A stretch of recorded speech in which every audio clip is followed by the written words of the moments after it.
Hello guys, आप लोगों के चैप्टर में आएंगे साइंस के कुछ इंपॉर्टेंट क्वेश्चन है कल के पेपर के लिए। ठीक है, चैप्टर फर्स्ट से आपके पास में है। सबसे पहले मैग्नीशियम वाली एक्टिविटी। मैग्नीशियम में तीन क्वेश्चन पढ़ेंगे, तीन क्वेश्चन होंगे। पहला कि मैग्नीशियम ऑक्साइड का कलर कौन सा होता है? व्हाइट। मैग्नीशियम की फ्लेम का कलर कौन सा होता है? व्हाइट। और मैग्नीशियम ऑक्साइड का नेचर कैसा होता है? Basic nature. बस इस पेज में से यही मोस्ट है आप लोगों के पास में टॉपिक। ठीक है, उसके बाद में आ जाओ सेकंड में। इस पेज पे केवल आपको करके जाना है yellow PPT reaction. Yellow PPT reaction, potassium iodide react with lead nitrate वाली। ठीक है, इस पेज पे से मोस्ट वही आपके पास में। उसके बाद में अब आपके पास में आएगा ये कार्बन मोनोऑक्साइड की जब हाइड्रोजन के साथ रिएक्शन कराते हैं तो कौन सा कंपाउंड बनता है? तो इसमें बनता है मेथेनॉल। याद रखना, यही क्वेश्चन आता है कि कार्बन मोनोऑक्साइड और हाइड्रोजन की होती है तो रिएक्शन में क्या बनता है। आपको ये दो चीजें लिख के देगा, कार्बन मोनोऑक्साइड और हाइड्रोजन, ये आपको खुद को पता होना चाहिए। या फिर आ सकता है फोटोसिंथेसिस रिएक्शन क्या होती है, ये क्वेश्चन आ सकता है। ठीक है, उसके बाद में आ जाओ व्हाइट वॉशिंग के लिए कौन सा मटेरियल काम में आता है। 100% क्वेश्चन है इस चांसेस के कि व्हाइट वॉशिंग के लिए कौन सा मटेरियल काम में आता है। तो आपको आंसर लिख के आना है CaOH का होल ट्वाइस, स्लेक लाइन। ठीक है, उसके बाद में आ जाओ आपके पास में why respiration is called exothermic reaction, कि रेस्पिरेशन को एक्सोथर्मिक क्यों बोलते हैं। ठीक है, उसके बाद आ जाओ ये क्वेश्चन 100% आएगा आपकी बार, इस साल का 100% क्वेश्चन है कि how many types of decomposition reaction, या डीकंपोजिशन रिएक्शन कितने टाइप की होती है। डीकंपोजिशन रिएक्शन का एग्जांपल दो, इसके अकॉर्डिंग ये क्वेश्चन आएगा। तीनों लिख के आना है आप लोगों को, इलेक्ट्रोलाइटिक, फोटोलाइटिक और थर्मल। इलेक्ट्रोलाइटिक में जो इलेक्ट्रिसिटी की प्रेजेंस में है केवल वाटर वाली, केवल वाटर वाली, जिसमें उसका रेशियो याद करके जाना। वाटर का रेशियो कितना होता है हाइड्रोजन और ऑक्सीजन का? 2:1, जहां पे हाइड्रोजन 2 और ऑक्सीजन 1। दूसरा था अपने पास में फोटोलाइटिक। फोटोलाइटिक में है दो रिएक्शन है, AgCl और AgBr वाली। AgCl का कलर सनलाइट में कौन सा कलर था? ग्रे कलर, याद रखना। और AgBr का यूज क्या था? Black and white photography. और तीसरी थी अपने पास में थर्मल। थर्मल में आपके पास में आएगी पहली FeSO4 वाली। FeSO4 को ग्रीन मटेरियल के नाम से भी आ सकता है ये क्वेश्चन, ग्रीन सब्सटेंस के नाम से भी आ सकता है। तो इसमें बनेगा Fe2O3, SO2 और SO3। दूसरी आएगी आपके पास में लाइमस्टोन का डीकंपोजिशन। तो लाइमस्टोन का डीकंपोजिशन होता है तो उसमें आएगा CO और CO2। तीसरी अपने पास में है कि वो कौन सी गैस है जिसका कलर ब्राउन फ्यूम होता है, ब्राउन कलर की गैस होती है, वो है NO2 वाली। तो ये NO2 वाली रिएक्शन करके जानी है आप लोगों को। ठीक है, उसके बाद में आ जाओ ऑक्सीडेशन रिडक्शन, इनके बीच में डिफरेंस, इनके बीच में डिफरेंस। ठीक है, उसके बाद में कोरिजन और रैंसिडिटी के प्रिवेंशन मेथड, कैसे इनको बचाया जा सकता है। कि जैसे फॉर एग्जांपल चिप्स के पैकेट्स को प्रिवेंशन के लिए कौन सी गैस लेते थे? नाइट्रोजन गैस लेते थे। ठीक है, इसी तरह कोरिजन के लिए अपने पास में क्या क्या काम लेते थे? Oiling, electroplating, galvanisation. ये सारे पॉइंट आप लोगों को बता के आना है विद डेफिनेशन के साथ में। और इसका एक MCQ सेकंड नंबर का, सेकंड नंबर का MCQ आएगा जिसमें है Fe2O3 + 2Al, तो इसमें बन जाएगा Al2O3 + 2Fe। कि ये कौन से टाइप की रिएक्शन है? तो ये डिस्प्लेसमेंट रिएक्शन अपने पास में, यहाँ पे डिजिट आगे पीछे जाएगी लेकिन क्वेश्चन इसी टाइप का आएगा अपने पास में। उसके बाद में सेकंड चैप्टर एसिड और बेस में करीबन 5 से 6 डिफरेंस जो मैंने आप लोगों को लिखवाया है। कि एक तो सबसे पहले strong acid, strong base, weak acid, weak base, उनके एग्जांपल पूछते हैं, हर बार पूछे जाते हैं इनके एग्जांपल क्या होते हैं। दूसरा कि एसिड और बेस की जब आपस में रिएक्शन करवाते हैं तो वो कौन सी रिएक्शन है? Neutralisation reaction. इसमें एग्जांपल भी पूछा जाता है कि न्यूट्रलाइजेशन रिएक्शन का एग्जांपल। तो आप लोगों को एग्जांपल लिखना है NaCl प्रिपरेशन वाला। क्या है इसका एग्जांपल? NaOH + HCl, तो इसमें बन जाएगा NaCl + H2O। तो यही आप लोगों को रिएक्शन लिख के आनी है किसके अंदर? न्यूट्रलाइजेशन रिएक्शन के अंदर। डायरेक्ट लिखना है इसका आंसर और डेफिनेशन लिखनी है कि एसिड और बेस आपस में रिएक्शन करते हैं, सॉल्ट और वाटर बनाते हैं, उसको बोलते हैं न्यूट्रलाइजेशन। उसके बाद में आ जाओ अपने पास में ऑल्फैक्टरी इंडिकेटर क्या होता है। ऑल्फैक्टरी इंडिकेटर वो इंडिकेटर जो अपनी ऑर्डर को चेंज कर लेता है एसिड और बेस में, उसको बोलते थे ऑल्फैक्टरी इंडिकेटर। ठीक है, जिसके 3 एग्जांपल अपने पास में ऑनियन, वनीला और क्लोव ऑयल वाला। ठीक है, उसके बाद में आ जाओ आपके पास में न्यूट्रलाइजेशन रिएक्शन, जो मैंने आपको बोला है कि न्यूट्रलाइजेशन रिएक्शन क्या होती है, इसका एग्जांपल भी पूछेगा आप लोगों से इस बार, जहां तक कोशिश है, क्योंकि लास्ट ईयर ये वाला क्वेश्चन आ चुका है हाइड्रोजन गैस वाला, इसके चांसेस कम है इस बार, उस बार उसके ज्यादा है अपने पास में न्यूट्रलाइजेशन रिएक्शन।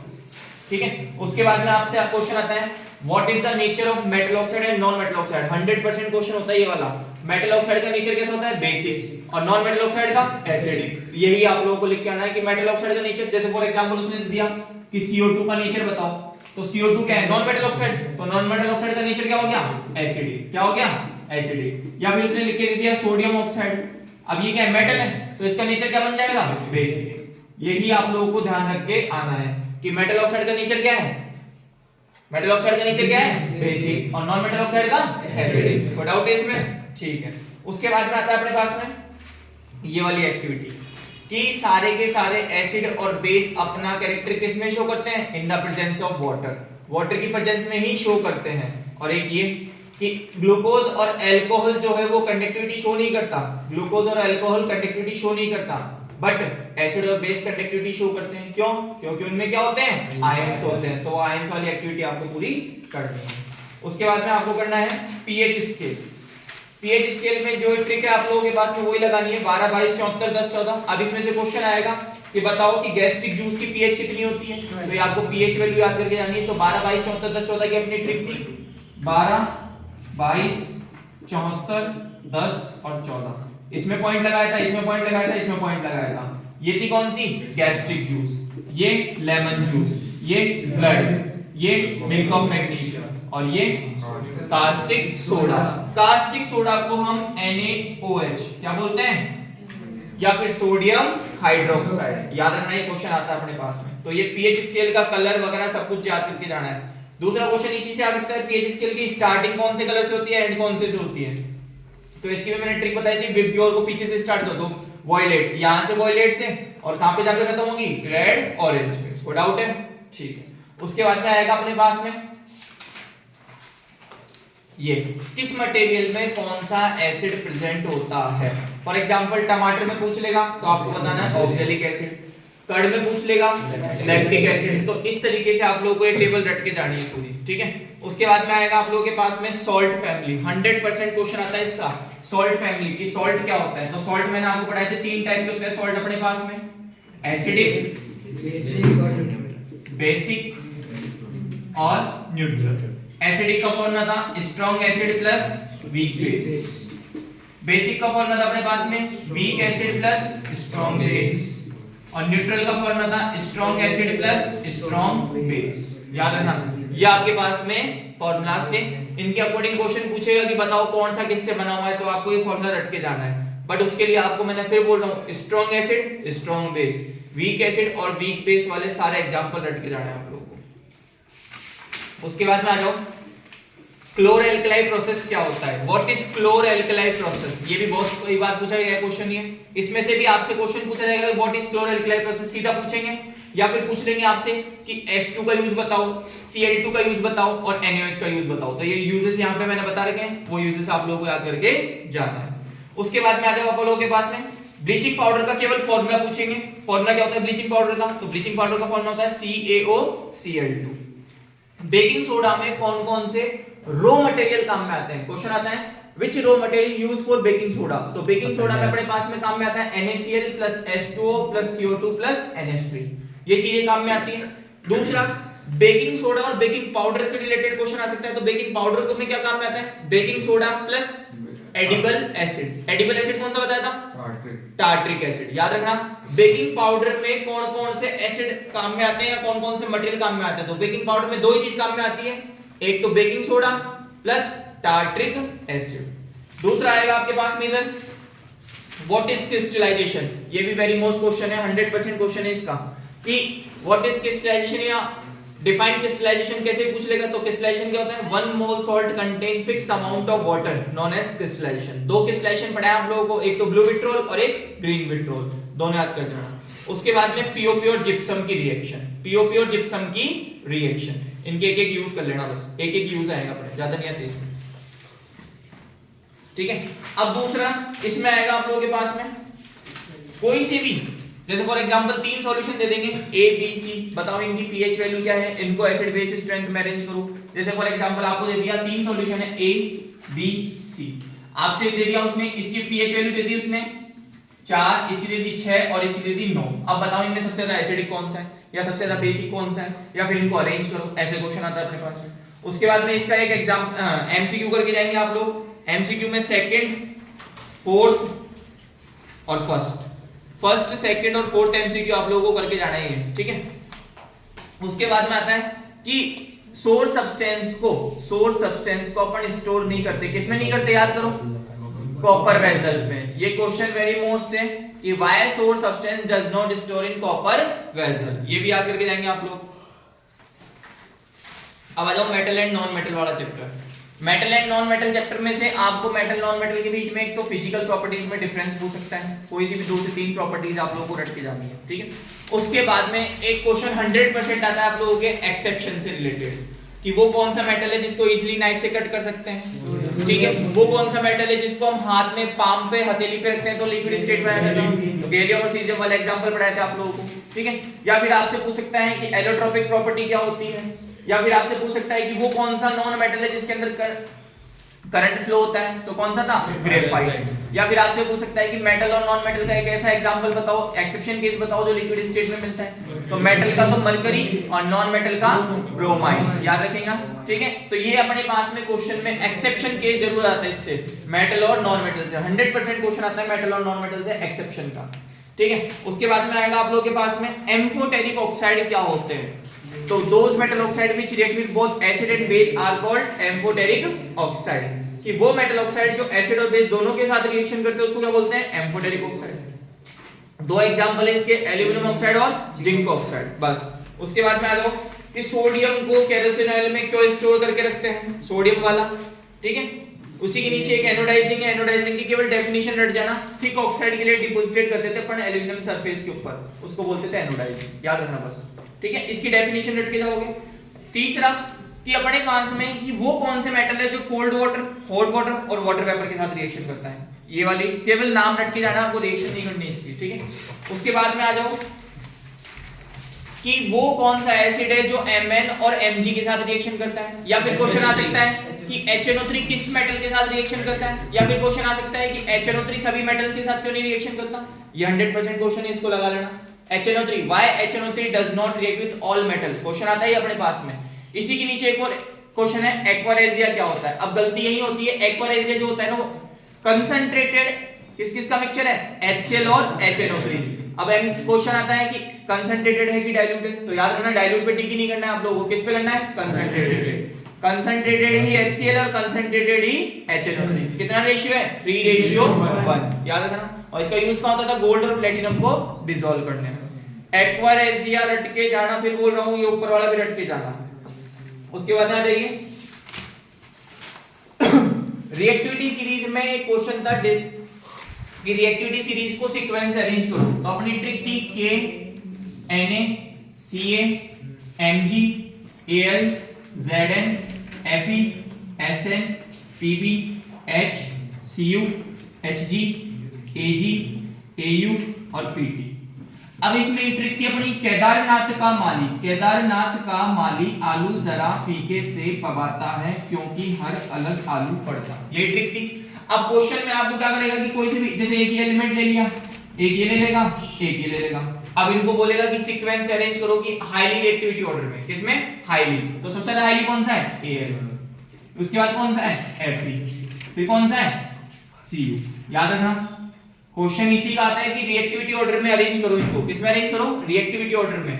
इसका क्वेश्चन आने के चांसेस है कि रिएक्टिविटी कोई से उठा के देगा आप लोगों को, इनमें से देगा एक हाईली का, एक मीडियम का और एक लेस का, वो आपको ये सीरीज के अकॉर्डिंग लिख के आना है, ठीक। उसके बाद में आ जाओ आयनिक स्ट्रक्चर किसकी, MgCl2 की। MgCl2 की आयनिक स्ट्रक्चर कैसी होती है, MgCl2 की आयनिक स्ट्रक्चर कैसी होती है वो बनाना है आप लोगों को। उसके बाद में ये दोनों पॉइंट केवल, एक तो सॉल्युबिलिटी वाला पढ़ के जाएंगे अच्छे से, और एक कंडक्टिविटी की। सॉल्युबिलिटी क्या होते हैं, आयनिक कंपाउंड वाटर में सॉल्युबल होते हैं, क्यों होते हैं, क्योंकि उसमें आयन सेपरेट हो जाता है अपने पास में। दूसरा कंडक्टिविटी क्यों होती है, क्योंकि उनके आयन्स होते हैं। उसके बाद में मिनरल्स और गैंग्यू की डेफिनेशन, केवल डेफिनेशन मिनरल और गैंग्यू की। उसके बाद में ये सिनेबार कि सिनेबार किसकी ओर है, किसकी ओर है, मरकरी की। क्या है फॉर्मूला, HgS, सिनेबार, याद रखना सिनेबार का नाम से भी आ सकता है, या फिर ऐसे बोल देगा कि मरकरी की कोई और लिखी है या सिनेबार का फॉर्मूला लिखी तो H3। उसके बाद में एक क्वेश्चन है 100%, रोस्टिंग और कैल्सिनेशन क्या होता है। रोस्टिंग मैंने बताई थी कि अपने पास में in the presence of air या oxygen, it is called roasting. किसी भी अपने पास में और को हीट करते थे किसमें, ऑक्सीजन की प्रेजेंस में, तो क्या कहलाता था, रोस्टिंग। और calcination limited amount of air या एब्सेंस अमाउंट ऑफ एयर। और उसके बाद में ये वाली लास्ट, ये दोनों रिएक्शन और एक ये वाली, तीनों करके जानी है। क्यों, क्योंकि इसमें रिडक्शन किसके साथ होगा, कार्बन के साथ में। कार्बन वाली जरूर रट के जानी है, कार्बन वाली आती है। उसके बाद आ जाओ ये तीनों पॉइंट, ये तीनों भी वेरी वेरी मोस्ट है कि सबसे पहले आपसे पूछेगा कि सिल्वर की अपने पास में कोरिजन किसकी प्रेजेंस में होता है, या पूछ लेगा कॉपर का कोरिजन किस में होता है, या फिर पूछ लेगा आयरन के लिए क्या कंडीशन रिक्वायरमेंट। तो तीनों पॉइंट अच्छे से रट के जाना है आप लोगों को, ठीक है। उसके बाद आ जाओ अलॉय क्या होता है, ये भी वेरी वेरी मोस्ट टॉपिक है, 100% टॉपिक है। ये पूरा पेज पढ़ के जाएंगे, इसमें यहां से अलॉय से पूरा अच्छे से पढ़ के जाना है। Alloy is the mixture of, क्या होता है, टू और मोर type of metal and non metal. For example मैंने कई बार पढ़ा है स्टेनलेस स्टील, किस किस का मिक्सचर था, आयरन, क्रोमियम, निकल, प्लस साथ में क्या मिलाते थे, 0.05%। अब एमसीक्यू में आता है कि अपने पास में आयरन, क्रोमियम और निकल के साथ में कितने अमाउंट में कार्बन मिलाया जाता है, तो 0.05%। याद कर जाना है, ठीक है।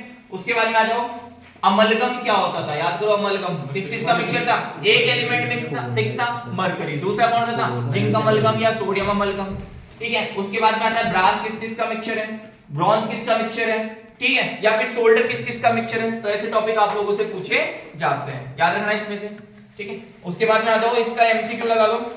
एमसीक्यू में इसके आ जाएगा अपने पास में थर्ड और फोर्थ एमसीक्यू अच्छे से करके जाना। उसके बाद में आ जाओ चैप्टर 4 कार्बन एंड कंपाउंड। सबसे पहले कार्बन वर्सेटाइल नेचर क्यों शो करता है, कार्बन वर्सेटाइल नेचर क्यों शो करता है, या क्वेश्चन पूछ लेगा, या फिर आपसे पूछ लेगा कि कार्बन का कार्बोकेटायन और कार्बोएनायन क्या होता है, ठीक है। उसके बाद में आ जाओ डॉट स्ट्रक्चर या मिक्स स्ट्रक्चर। अब डॉट स्ट्रक्चर आप तीनों के पूछेगा, मैं बताता हूं कैसे पूछेगा। डॉट स्ट्रक्चर में आपसे पूछेगा एल्केन, एल्कीन और एल्काइन की, किसकी पूछेगा, एल्केन, एल्कीन और एल्काइन। एल्केन क्या है अपने पास में, जिसमें सिंगल बॉन्ड होता है, क्या होता है, single bond. For example alkane, एक है एल्कीन और एक है एल्काइन। तीन तरीके के क्वेश्चन आएंगे इसमें। सबसे पहला इसका एक तो सिंपल फॉर्मूला, तो इसका फॉर्मूला होता है CnH2n+2। इसका क्या होता है, CnH2n-2, और बीच वाले में से 2 को हटाई दो तो क्या था फॉर्मूला, CnH2n। इसका फर्स्ट मेंबर क्या था, मीथेन। इसमें फर्स्ट मेंबर बनता है कौन सा था, डायरेक्ट सीधा एथीन, क्या बनता था, और इसमें एथाइन। याद रखना यही क्वेश्चन आता है। इसमें एक डबल बॉन्ड होता है, इसमें ट्रिपल बॉन्ड होता है, और इसमें सिंगल बॉन्ड। क्वेश्चन आता है कि right the first member of alkene, alkene and alkyne. तो एल्केन का तो फर्स्ट मेंबर कौन सा हो गया, मीथेन, जिसका फॉर्मूला क्या था अपने पास में, CH4, जिसको नेचुरल गैस भी बोलते हैं। एथीन का फॉर्मूला क्या था, C2H4, और इसका क्या था, C2H2। याद रखना फर्स्ट मेंबर अगर पूछेगा तो आपको ये लिख के आना है, एल्केन का तो मीथेन, एल्कीन का एथीन और एल्काइन का एथाइन। कोई डाउट है। अब आपसे डॉट स्ट्रक्चर में जैसे पूछ लेगा कि ब्यूटेन की स्ट्रक्चर बनाओ C4H10 की, ठीक है। या फिर आपसे क्वेश्चन पूछ सकता है कि इनमें से बताओ कौन सा एल्केन है, कौन सा एल्कीन है, या कौन सा एल्काइन है। तो आप लोगों को एक ट्रिक बता रखी है, जस्ट डबल करके देखना है, जस्ट डबल। तो जैसे 4 का डबल कितना होता है 8, प्लस 2 ज्यादा दिख जाए तो किसका चला जाएगा, एल्केन का। जस्ट डबल दिख जाएगा तो किसका आ जाएगा, एल्कीन का, और डबल से कम दिखेगा तो किसका आ जाएगा, एल्काइन का। आगे समझ में। तो इससे रिलेटेड एक क्वेश्चन आता है कि बताओ इसमें से कौन सा एल्केन है, कौन सा एल्कीन है और कौन सा एल्काइन है। उसके बाद में आप लोगों को करना है एलोट्रोप ऑफ कार्बन में ग्रेफाइट की स्ट्रक्चर। किसकी स्ट्रक्चर, ग्रेफाइट की। कि ग्रेफाइट की स्ट्रक्चर कैसी होती है, बना के दिखाइए, या फिर इसके यूज बताइए, यूजेस भी पूछ लेते हैं, ठीक है। उसके बाद में आप लोगों को करना है विटेल फोर्स थ्योरी। विटेल फोर्स थ्योरी वो थी जिसमें बताया गया था कि पहला ऑर्गेनिक कंपाउंड जो किसने बनाया था, बर्जीलियस ने। तो उससे पहले थ्योरी दी गई थी कि ऑर्गेनिक कंपाउंड को केवल प्लांट्स और एनिमल से प्रिपेयर किया जाता है, ह्यूमन बींग्स इसको लैब में प्रिपेयर नहीं कर सकते। ये विटेल फोर्स थ्योरी थी, लेकिन इसको डिस्कार्ड किसने किया था? होलर ने। किसने किया था? और उसने पहला ऑर्गेनिक कंपाउंड कौन सा बनाया था? यूरिया। कौन सा बनाया था? यूरिया। याद रखना, पहला ऑर्गेनिक कंपाउंड कौन सा था? यूरिया। ठीक है। उसके बाद में आ जाओ बेंजीन। बेंजीन का फॉर्मूला क्या होता है? तो मैंने बताया था बेंजीन का फॉर्मूला क्या होता है? C6H6। अब वो इसकी डॉट भी पूछ सकता है या इससे रिलेटेड पूछ सकता है कि साइक्लोहेक्सेन और बेंजीन में क्या डिफरेंस है। तो याद रखना, बेंजीन और साइक्लोहेक्सेन में केवल एक ही डिफरेंस है, इसमें डबल बॉन्ड घूमते रहते हैं। कितने डबल बॉन्ड होते हैं इसमें? 3। कितने डबल बॉन्ड थे? 3। और टोटल कोवैलेंट बॉन्ड कितने बताए थे? 15। कितने थे? 15। और साइक्लोहेक्सेन में क्या होता है? सभी जगह डबल बॉन्ड नहीं होते। क्या नहीं होते? इसका फॉर्मूला होता है C6H6 और इसका फॉर्मूला होता है C6H12। क्या होता है? C6H12। ये दोनों में डिफरेंस है कि ये तो अपने पास में डबल बॉन्ड कैरी करती है और इसमें कोई डबल बॉन्ड नहीं होता। ये अपने पास में एरोमेटिक है, ये एलिफेटिक है। क्या है ये? एलिफेटिक। या फिर इसको हम बोल सकते हैं सैचुरेटेड और ये अनसैचुरेटेड। क्या है ये? अनसैचुरेटेड। उसके बाद में आता है फंक्शनल ग्रुप कि फंक्शनल ग्रुप कौन कौन से हैं। तो आपको जो फंक्शनल ग्रुप करवाए गए हैं, एक तो एल्डिहाइड हो गया, एक कीटोनिक हो गया अपने पास में, एक एल्कोहलिक हो गया और लास्ट कौन सा था? कार्बोक्सिल। ठीक है। ये फंक्शनल ग्रुप आप लोगों को रट के जाना है कि फंक्शनल ग्रुप कौन कौन से होते हैं, याद रखना, फिर बोल रहा हूं। ठीक है। उसके बाद में अपने पास में इनका आईयूपीसी नेम पढ़ाया था आप लोगों को। आईयूपीसी नेम में से क्या करेगा? डायरेक्ट आपको ऐसे पूछेगा, देखो मैं बताऊं। जैसे ये दे दिया CH3 CH2 CH2OH। अब वो पूछेगा बस इसका नाम बताओ, तो आपको कुछ नहीं करना। कितने कार्बन है? 3। तो प्रोपेन प्लस OH के लिए क्या लगाते थे? ऑल। तो क्या बन जाएगा? प्रोपेन। बस ऐसे लिख के आना है। अगर मान लो ये OH को यहां जोड़ देता, बीच में जोड़ देता, तो आप इसका नाम क्या बना देते? Propane two all. क्या बन जाता है इसका? प्रोपेन टू ऑल या टू प्रोपेनॉल भी बोल सकते हो आप इसको। क्या बोल सकते हो? Two propanol. गलत नहीं होगा आप लोगों का। ठीक है। उसके बाद में आता है ये दोनों रिएक्शन रट के जाना कि अल्कोहल का जब ऑक्सीडेशन करवाते हैं या किसकी प्रेजेंस में करवाते हैं तो क्या बनता है। यहाँ पे क्वेश्चन आता है, आपको ये लिख के दे देगा और बोलेगा कि इस रिएक्शन को पूरा करो, या फिर बोल देगा कि अल्कोहल का ऑक्सीडेशन बताओ क्या बनता है। तो क्या बनता है इसमें? Carboxylic acid. क्या बनता है?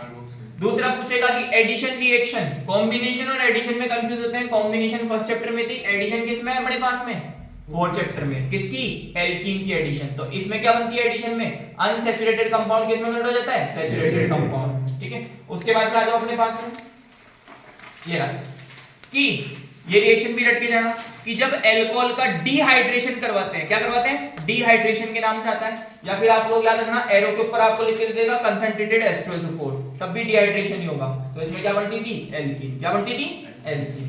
उसके बाद में आ जाओ ग्लेशियल एसिटिक एसिड क्या होता है। ग्लेशियल एसिटिक एसिड क्या होता है, ये क्वेश्चन आता है। एक ये भी कर जाना इसमें, डीनेचुरेटेड अल्कोहल क्या होता है।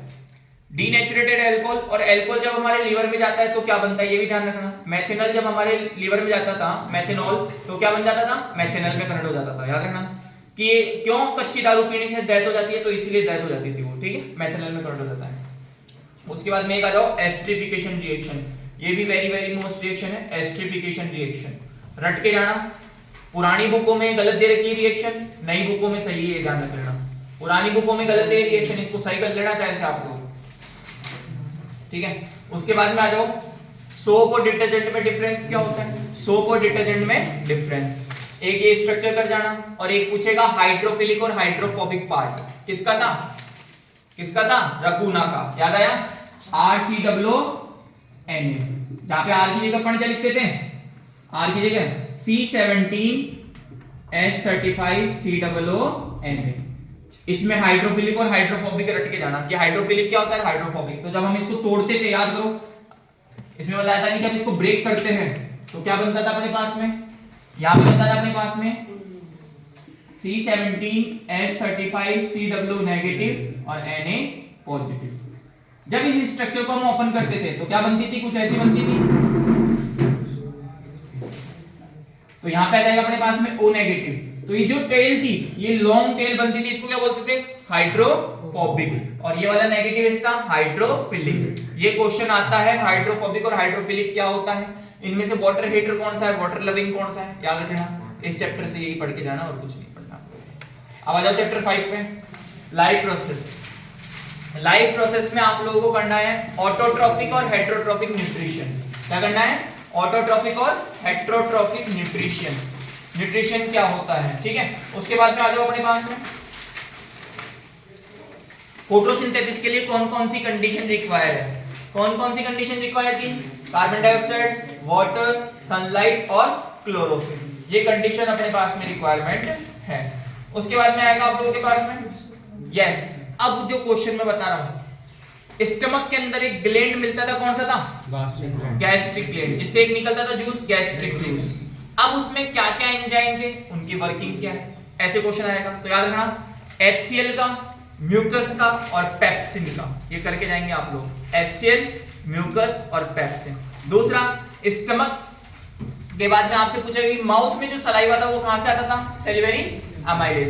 कहां से निकलता था ये सैलिवरी अमाइलेज? ग्लैंड से। कौन सा ग्लैंड था? Salivary gland. कौन सा था? सैलिवरी ग्लैंड, ठीक है। उसके बाद में आपसे क्वेश्चन पूछ सकता है कि स्मॉल इंटेस्टाइन और लार्ज इंटेस्टाइन में से न्यूट्रिएंट्स को कौन सबसे ज्यादा एब्जॉर्ब करता था? तो स्मॉल इंटेस्टाइन। किसके थ्रू करती थी? विली। किसके थ्रू? या फिर क्वेश्चन आ सकता है what is the function of villi, ऐसे भी पूछ सकता है अपने पास, ठीक है, याद रखना। एक आता है पेरिस्टैल्टिक मोमेंटम, क्या होता था? याद करो, पढ़ा है कि अपने पास में जब फूड लगातार फूड पाइप के अंदर कॉन्ट्रैक्शन रिलैक्शन शो करता है तो उसको बोलते थे पेरिस्टैल्टिक मोमेंटम। क्वेश्चन आता है व्हाट इज पेरिस्टैल्टिक मोमेंटम, ठीक है, ये करके जाना है आप लोगों को। उसके बाद में आ जाओ रेस्पिरेशन। रेस्पिरेशन में ये चार्ट एज इट इज रट के जाओगे, चार्ट आता है, कई बार आ चुका है क्वेश्चन चार्ट में। How many types of respiration, या रेस्पिरेशन का चार्ट बनाओ, या फिर एरोबिक एनारोबिक रेस्पिरेशन शो करो, कुछ भी पूछ लेगा, पूछेगा ये चार्ट में आप लोगों को बना के आना है। और ये चीजें जरूर लिख के आनी है कि इन द प्रेजेंस ऑफ ऑक्सीजन में क्या होगा, in the absence of oxygen में क्या होगा, और लेक ऑफ ऑक्सीजन में क्या होगा, याद रखना। एसिटिक एसिड कब बनता था अपने पास में, या क्रैम्प्स कब आते हैं, वो सारे इसी से रिलेटेड क्वेश्चन अपने पास में। इस चार्ट को अच्छे से रटना है आप लोगों को। अब एक क्वेश्चन आता है कि 1 ATP की वैल्यू क्या होती है, तो ये वैल्यू अपने पास में इस बॉक्स में दे रखी है, याद रखना। बताइए मैंने आप लोगों को 30.5 किलोजूल पर मोल, ये इसकी एसआई यूनिट के साथ में लिखना है आप लोगों को कि 1 ATP की वैल्यू क्या होती है? 30.5 किलोजूल पर मोल। या फिर क्वेश्चन पूछ लेगा ATP की फुल फॉर्म बताओ, तो ATP की फुल फॉर्म क्या बताई थी? Adenosine triphosphate. ये आप लोगों को याद करके जाना है, ठीक है। उसके बाद में आ जाओ जाइलम और फ्लोएम की वर्किंग क्या होती है। जाइलम और फ्लोएम की वर्किंग क्या होती है, ठीक है। उसके बाद में एल्वियोली का फंक्शन क्या होता है, या फिर हमारी बॉडी के अंदर से गैसेस का एक्सचेंज कौन करवाता था, ठीक है, ये ध्यान रखना। यस, ये वाला डायग्राम करके जाएंगे ब्लड सर्कुलेशन का, हार्ट का ब्लड सर्कुलेशन का डायग्राम, ठीक है। उसके बाद में सिस्टोलिक और डायस्टोलिक ब्लड प्रेशर क्या होता है, और इसके लिए कौन सा इंस्ट्रूमेंट हम काम में लेते हैं, स्पाइगमोमैनोमीटर, ठीक है। और क्वेश्चन पूछ सकता है कि ब्लड वेजल्स कितने टाइप की होती हैं, आर्टरीज और वेन्स, इनके एक्सेप्शन बताओ, तो पल्मोनरी आर्टरी और पल्मोनरी वेन्स, ये जरूर करके जाना है आप लोगों को कि ब्लड वेजल्स कितने टाइप की होती हैं और उनके अपने पास में एक्सेप्शन केस कौन सा है, पल्मोनरी आर्टरी और पल्मोनरी वेन्स। या फिर आपसे क्वेश्चन पूछ सकता है कि ब्लड सर्कुलेशन का दूसरा नाम क्या था, डबल सर्कुलेशन, क्यों बोलते हैं इसको, तो ये इस टाइप के क्वेश्चन आएंगे। यस, लिम्फ वाला क्वेश्चन, कौन सा, लिम्फ वाला, कि ब्लड के अलावा एक और सर्कुलेटरी मटेरियल मिलता है हमारे पास में, ट्रांसपोर्ट करवाता था, वो कौन सा है, लिम्फ, या इसकी डिटेल बताओ, ऐसे क्वेश्चन आ सकता है, ठीक है। उसके बाद में आता है जाइलम फ्लोएम, हो गया अपना, ठीक है। उसके बाद में एक और आता है इसमें ट्रांसपिरेशन के अलावा ट्रांसलोकेशन वर्ड के नाम से भी आता है, याद रखना, किस नाम से आता है, ट्रांसलोकेशन, ये लिखा हुआ। ट्रांसलोकेशन क्या होता है, ये क्वेश्चन में आता है कि ट्रांसलोकेशन क्या होता है, ठीक है। उसके बाद में आ जाओ ये डायग्राम, ये दोनों डायग्राम, एक तो ये एक्सक्रीटरी का सिस्टम और ये नेफ्रॉन का डायग्राम, ये दोनों करके जाना है। इसको पूरा अच्छे से रट के भी जाना है कि एक्सक्रीटरी सिस्टम होता क्या है, कैसे वर्किंग करता है, लॉन्ग क्वेश्चन में आ सकता है, ठीक। और हेमोडायलिसिस क्या होता है, इसमें केवल डेफिनेशन रट जाना। आर्टिफिशियल किडनी प्रिपेयर करते हैं, आर्टिफिशियल किडनी क्या करती है अपने पास में, वेस्ट मटेरियल को एक्सचेंज करवाती है। अब कौन सा वेस्ट मटेरियल था, नाइट्रोजन वेस्ट, कौन सा था, नाइट्रोजन वेस्ट, ठीक है। एक लास्ट क्वेश्चन कि प्लांट से निकलने वाले कोई से दो वेस्ट मटेरियल के नाम, तो प्लांट से निकलने वाले आप लोगों को वेस्ट मटेरियल बता रखा है, एक तो जिलेटिन, अपने पास में जो गम निकलता है वो लिख देना, ठीक है, और ऑक्सीजन और फ्रूट्स वगैरह, ठीक है, तो ये सारे वेस्ट मटेरियल अपने पास। अब आ जाओ कंट्रोल एंड कोऑर्डिनेशन, तो इसमें से आप ये डायग्राम करके जाएंगे, नर्व सेल का डायग्राम, नर्व सेल का डायग्राम आपको अच्छे से करना है, ठीक है। उसके बाद में करना है आप लोगों को रिसेप्टर्स कितने टाइप के होते हैं हमारी बॉडी में, ठीक है, या रिसेप्टर्स का वर्किंग क्या है, वो सारा आप लोगों को करना है, ठीक है। उसके बाद में रिफ्लेक्स एक्शन और आर्क का डायग्राम, और इसमें होता क्या है इनका मतलब, रिफ्लेक्स एक्शन क्या होता है या रिफ्लेक्स आर्क क्या होता है। तीसरा, ब्रेन के कितने पार्ट होते हैं और हर एक पार्ट की वर्किंग। 100% क्वेश्चन है ये वाला कि ब्रेन का कौन से पार्ट का क्या वर्क है, ये रट के जाना आएगा ये क्वेश्चन 100% कि ब्रेन का कौन से पार्ट का कौन सा क्या वर्क है, ये क्वेश्चन आता है। तो ब्रेन के पार्ट और उसकी वर्किंग याद करके जाना पूरी, ठीक है। उसके बाद में आ जाओ प्लांट्स के अंदर। तो प्लांट्स के अंदर अपने पास में ट्रॉफीज में कितने टाइप के होते हैं, ठीक है, केवल उनके नाम और उनकी डेफिनेशन देख लेना एक बार केवल, ठीक है। उसके अलावा आप ये करके जाना प्लांट हार्मोन, ये भी 100% क्वेश्चन आता है कि प्लांट हार्मोन में कौन सा किसका क्या वर्क है। तो आप लोगों को पढ़ाए थे ऑक्सिन, जिब्रेलिन, साइटोकिनिन और एब्सिसिक एसिड, इन चारों की वर्किंग, इन चारों के वर्क क्या है ये रट के जाना। प्लांट हार्मोन का दूसरा नाम क्या था, फाइटो हार्मोन, क्या था, फाइटो हार्मोन, ये भी आता है अपने पास में क्वेश्चन। उसके बाद में ये डायग्राम 100% क्वेश्चन है ये वाला कि इसके ग्लैंड, या तो आपको डायग्राम दे देगा और पूछेगा कि बताओ ये ग्लैंड कहां पे है, या फिर आपसे पूछेगा कि हर एक ग्लैंड से कौन कौन से हार्मोन निकलते हैं, उनकी वर्किंग बताओ। ये रट के जाना है, आएगा ये क्वेश्चन, रट के जाना है मेल और फीमेल का। बस एक क्वेश्चन जरूर ये देख लेना कि मेल में अपने पास में टेस्टिस होता है और फीमेल में ओवरी। टेस्टिस से कौन सा हार्मोन निकलता था, टेस्टोस्टेरोन हार्मोन, कौन सा निकलता था, टेस्टोस्टेरोन, और फीमेल में एस्ट्रोजन और प्रोजेस्टेरोन, जो सेकेंडरी सेक्सुअल कैरेक्टर के साथ में प्रेगनेंसी को भी कंट्रोल करता है। एक क्वेश्चन यहां से लगा लो, फीडबैक मैकेनिज्म क्या होती है, ये भी एक नंबर का क्वेश्चन आता है कि फीडबैक मैकेनिज्म क्या होती है, ठीक है, जो हार्मोन्स के अमाउंट को कंट्रोल करती है, किस टाइम पे निकालना है, किस टाइम पे इसको रिलीज नहीं करना है, ठीक है, याद रखना। इस चैप्टर से यही करके जाएंगे। उसके बाद आ जाओ रिप्रोडक्शन वाले चैप्टर में।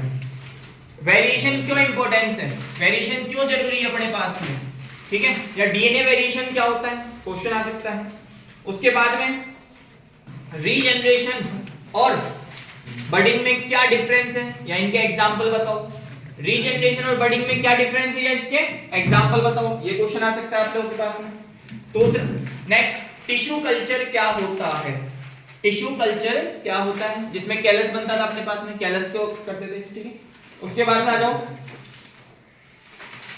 फ्लावर, फ्लावर में ये दोनों डायग्राम करके जाएंगे, ठीक है, पॉलिनेशन वाला और एक सीड कोटिंग वाला। सीड कोटिंग वाला इस साल के लिए वेरी मोस्ट ध्यान रखना, सीड कोटिंग वाला आ सकता है इस बार का क्वेश्चन है, ठीक है। उसके बाद में प्लांट्स के कौन कौन से पार्ट क्या होते हैं, उन सब की डेफिनेशन, ठीक है, एंथर और फिलामेंट के अपने पास में, ठीक है, सेपल, पेटल, स्टेमिन और कार्पेल, इन सब की सिर्फ डेफिनेशन करके नहीं आप लोगों को, ठीक है। उसके बाद आ जाओ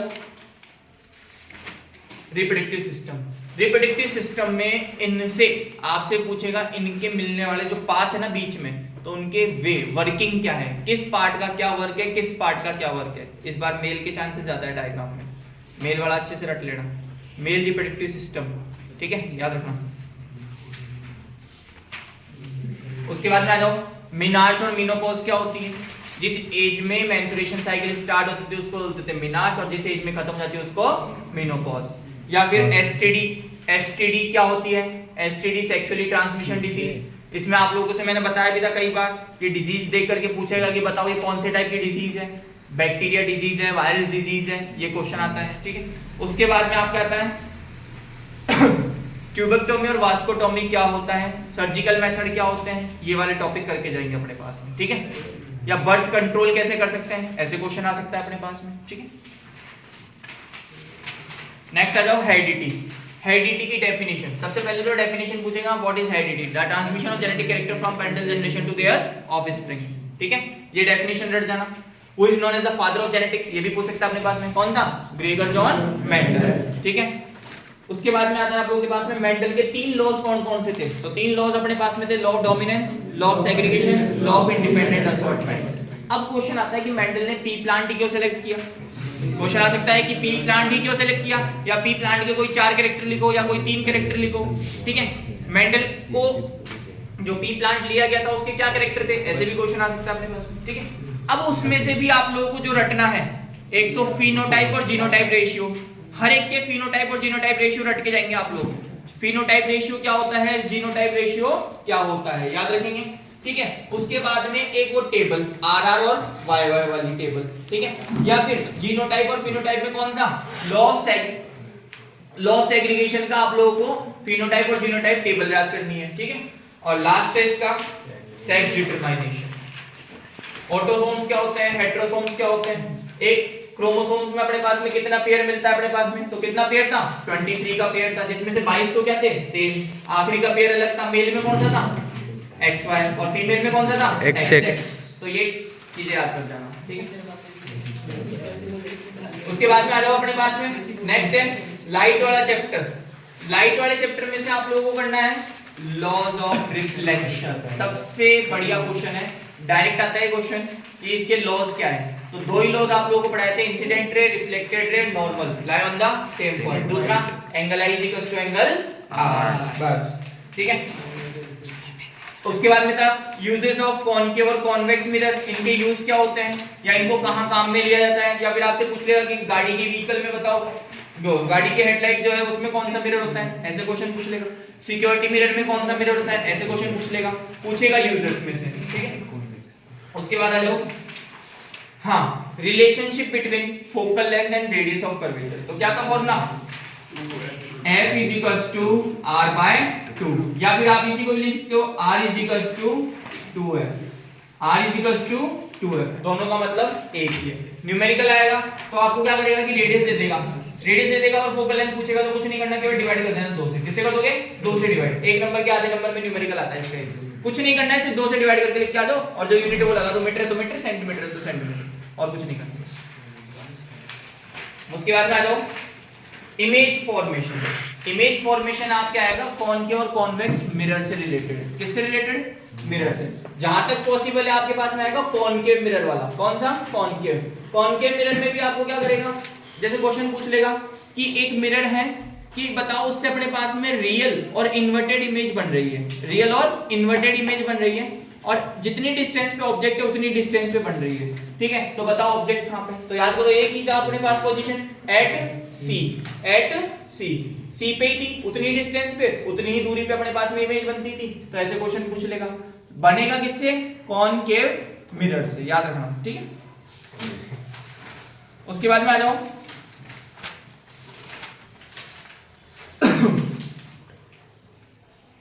क्या है मिरर फॉर्मूला। अब आपको क्या करना है कि डायरेक्ट मिरर फॉर्मूला लिख के आना है और मिरर फॉर्मूला में आपको तीनों लिखने होते हैं। 1/f is equals to 1/v plus 1/u, m is equals to hi/ho और m is equals to minus का v/u। अब क्वेश्चन में आता है कि मैग्निफिकेशन की यूनिट क्या होती है, तो मैग्निफिकेशन की कोई यूनिट नहीं होती है, याद रखना है आप लोगों को। तो मिरर फॉर्मूला याद करके जाएंगे आराम से। न्यूमेरिकल नंबर जो नई बुकों में है उसी के अकॉर्डिंग न्यूमेरिकल नंबर 9.1 और 9.2 दोनों करना है आप लोगों को, ठीक है। उसके बाद में आ जाओ रिफ्रैक्शन। तो रिफ्रैक्शन में भी आप लोगों को लॉज याद करके जाने हैं। रिफ्रैक्शन के भी दोनों लॉज याद कर लेना। क्या था, incident ray, refracted ray and normal lie on the same point. दूसरा क्या था, sin i upon sin r equals to में कांस्टेंट। कौन सा कांस्टेंट था, स्नेल लॉ के नाम से भी बताया था। क्वेश्चन ये भी आता है कि what is Snell's law. Snell's law क्या होता है, तो डायरेक्ट आपको लिख के आना है sin i upon sin r, और कुछ नहीं करना, ठीक है। रिफ्रैक्टिव इंडेक्स से रिलेटेड इस बार आपके न्यूमेरिकल के चांसेस हैं। तो रिफ्रैक्टिव इंडेक्स क्या था अपने पास में, वेलोसिटी। किसकी वेलोसिटी, लाइट की velocity in different media, v1 upon v2 या v2 अपॉन v1। ये मैंने कुछ आप लोगों को बोला भी था कि ये याद कर लेना। कौन कौन सी करोगे, एयर की। ये एग्जैक्ट वैल्यू रट के जानी है आप लोगों को, एग्जैक्ट यही वैल्यू लिखनी है। एयर की, आइस की, वाटर की, बेंजीन की, क्राउन ग्लास की और डायमंड की। ये रिफ्रैक्टिव इंडेक्स रट जाना है इन वैल्यू को। डायरेक्ट आएगा एमसीक्यू में कि वाटर की रिफ्रैक्टिव इंडेक्स क्या है, फिल इन द ब्लैंक्स में दे देगा, तो आपको लिख के आना है डायरेक्ट जो भी है, ठीक है। ये वैल्यू याद करके जानी है आप लोगों को।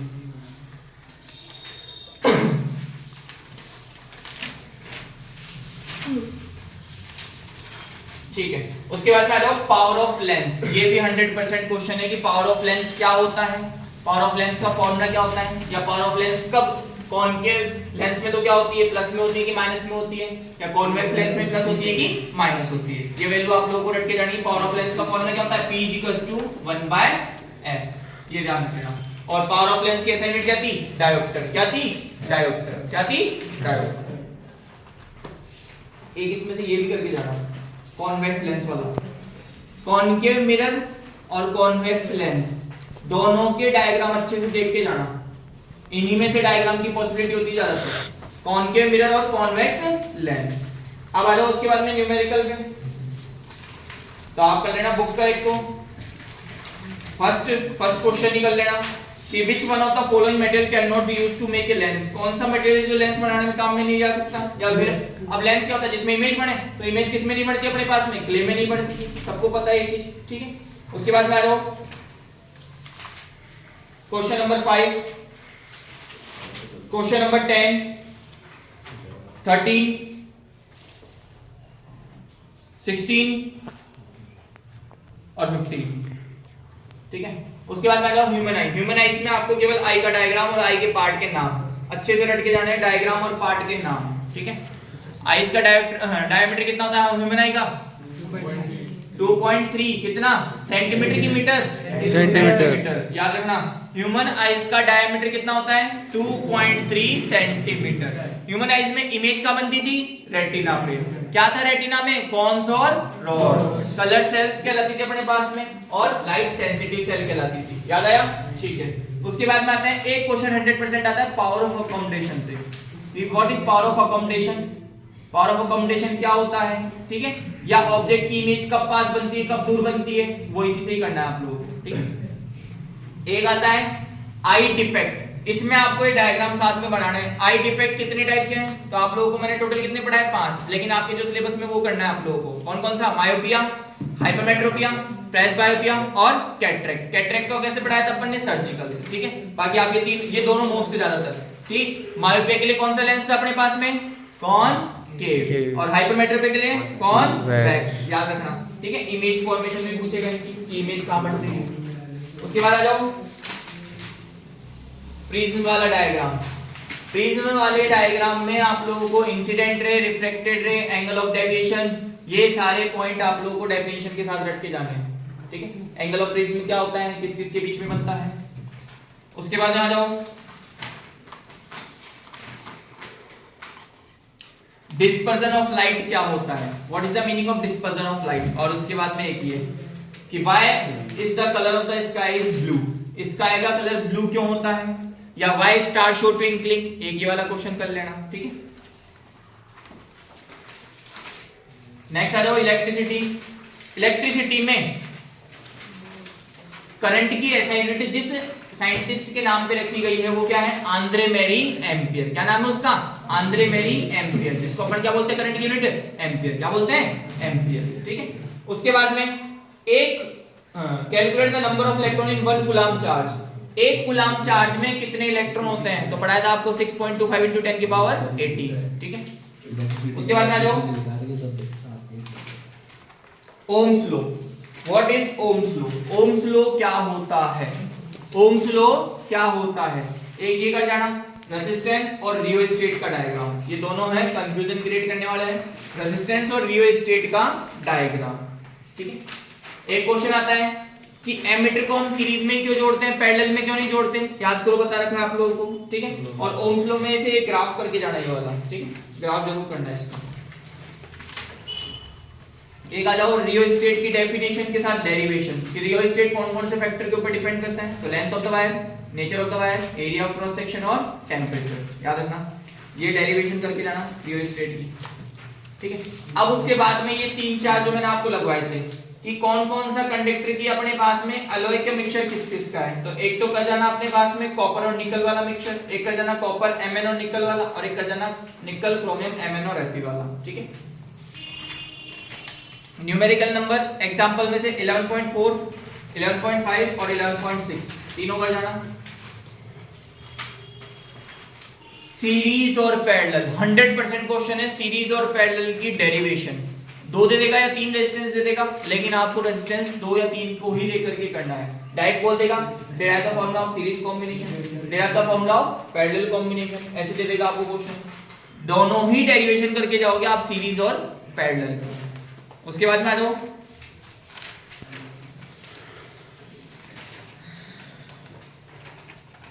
ये वाले क्वेश्चन, पेज नंबर 188 पे नई बुकों में, क्वेश्चन नंबर 4 और 5 दोनों कर जाना। क्वेश्चन नंबर 4 और 5। ठीक है, उसके बाद में पावर की डेफिनेशन और डेरिवेशन, पावर की डेफिनेशन और डेरिवेशन इलेक्ट्रिक पावर की। ठीक है, उसके बाद में joules law of heating effect क्या होता है उसका फॉर्मूला लिखिए, एक ये डेफिनेशन कर जाना। Joules law of heating effect, ये इसमें मिल जाएगा हीटिंग इफेक्ट वाले टॉपिक में, ये रहा joules law of heating effect क्या होती है और इसका फॉर्मूला। तो फॉर्मूला क्या था, H = I² × R × D। और याद रखना आप क्या करते हो, इसके टाइमिंग को आपको किस में लेना है हमेशा, हावर में कि सेकंड में, सेकंड में। किस में लेना है, सेकंड में। याद रखना टाइम जो है आपको हमेशा सेकंड में कन्वर्ट करना है उसका। ठीक है, एक आ जाओ, ये वैल्यू ऑफ 1 किलोवाट आवर कितनी थी, 3.6 × 10⁶। याद रखना वैल्यू ऑफ 1 किलोवाट आवर, ये रट के चल जाना वैल्यू। अब न्यूमेरिकल में आ जाओ, एक तो इसका फर्स्ट एमसीक्यू में फर्स्ट थर्ड वाले का आंसर 25 वॉट है, बता रखा है मैंने पहले भी। फर्स्ट, थर्ड, 6, 9, 11, फर्स्ट, थर्ड, 6, 9, 11, 14 और 15। ठीक है, उसके बाद में आ जाओ chapter 12 magnetic effect of electric current. ठीक है, तो magnetic effect of electric current में सबसे पहले आपसे क्वेश्चन पूछेगा right the properties of magnetic field line, तो उसकी प्रॉपर्टीज लिखनी है। या फिर क्वेश्चन पूछ सकता है कि why two magnetic rays does not intersect to each other, कि अभी भी अपने पास में दो रे एक दूसरे को क्यों नहीं काटती है। ठीक है, ये भी पूछ सकता है। और इसका डायग्राम ये वाला मैग्नेटिक फील्ड में, ये वाला मैग्नेटिक फील्ड का डायग्राम ये करके जाना है आप लोगों को। ठीक है, अच्छे से। उसके बाद में आता है स्नो रूल क्या होता है, व्हाट इज स्नो रूल। ठीक है, यस, ये दोनों डायग्राम करके जाएंगे। इसमें से एक्टिविटी बेस पे आता है कि अगर हम करंट की डायरेक्शन को चेंज कर दें, अगर हम करंट की डायरेक्शन को चेंज कर दें तो कंपास की निडल किधर घूमेगी, तो ये दोनों डायग्राम करके जाएंगे। ठीक है, उसके बाद में आता है राइट हैंड थंब रूल क्या होता है और इसका diagram. Right hand thumb rule, इसके नीचे एक और दे रखा है, देखो नीचे Maxwell cork-screw rule. Maxwell cork-screw rule क्या होता है ये भी कर जाना। ठीक है, उसके बाद में सोलेनॉइड, 100% क्वेश्चन है सोलेनॉइड क्या होता है, सोलेनॉइड का अमाउंट के अंदर हम मैग्नेटिक फील्ड को कैसे बढ़ा सकते हैं, ये क्वेश्चन आता है अपने पास में। ठीक है, या फिर इलेक्ट्रोमैग्नेट क्या होता है, इसी में ही क्वेश्चन आएगा इलेक्ट्रोमैग्नेट क्या होता है। ठीक है, उसके बाद में आ जाओ लेफ्ट हैंड रूल, फ्लेमिंग का लेफ्ट हैंड रूल। आप लोगों को ये तो करना ही करना है, साथ में एक ग्राफ जरूर देख के जाना है, ग्राफ, और एक ये नीचे वाला इलेक्ट्रॉन का क्वेश्चन भी देख के जाना, इलेक्ट्रॉन वाला क्वेश्चन। ठीक है, एमसीक्यू में आएगा। और एक डोमेस्टिक इलेक्ट्रिक सर्किट डायग्राम जिसमें लाइव वायर, न्यूट्रल वायर और अर्थ वायर। इसके बाद में ओवरलोडिंग क्या होती है। ठीक है, ये क्वेश्चन पूछा है आपके पास। डोमेस्टिक सर्किट डायग्राम देख लेना, अच्छे से आता है अपने पास में। ठीक है, शॉर्ट सर्किट क्या होता है, ओवरलोडिंग क्या होती है अपने पास में। ठीक है, ओवरलोडिंग को हम कैसे रोक सकते हैं, इसके लिए हम क्या काम लेते थे, फ्यूज वायर। क्या लेते हैं, आवर एनवायरनमेंट। आवर एनवायरनमेंट में आप क्या आएगा, एक तो सबसे पहले बायोडिग्रेडेबल और नॉन बायोडिग्रेडेबल। क्या आएगा, बायोडिग्रेडेबल और नॉन बायोडिग्रेडेबल। दूसरा फूड चेन और फूड वेब में एक एक डिफरेंस या दो दो डिफरेंस पूछ लेगा, ये डायग्राम कर जाना। ट्रॉफिक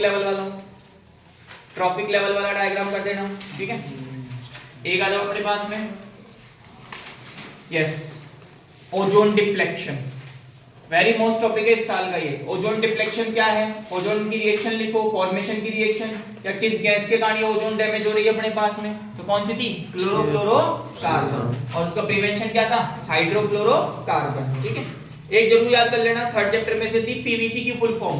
पीवीसी की फुल फॉर्म क्या होती है, पॉलीविनाइल क्लोराइड। याद रखना, पीवीसी की फुल फॉर्म है। उसके बाद में एक क्वेश्चन है, ये भी 100% आता है, बायोलॉजिकल मैग्निफिकेशन क्या होता है।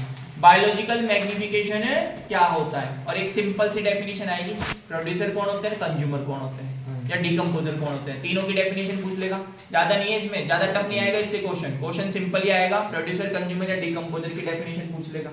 और एक आ जाओ, यस, बायोडिग्रेडेबल नॉन बायोडिग्रेडेबल हो गया। वेस्ट को कंट्रोल करने के मेथड, तो वेस्ट को कंट्रोल करने के अपने पास में क्या बताए थे मैंने, बताओ।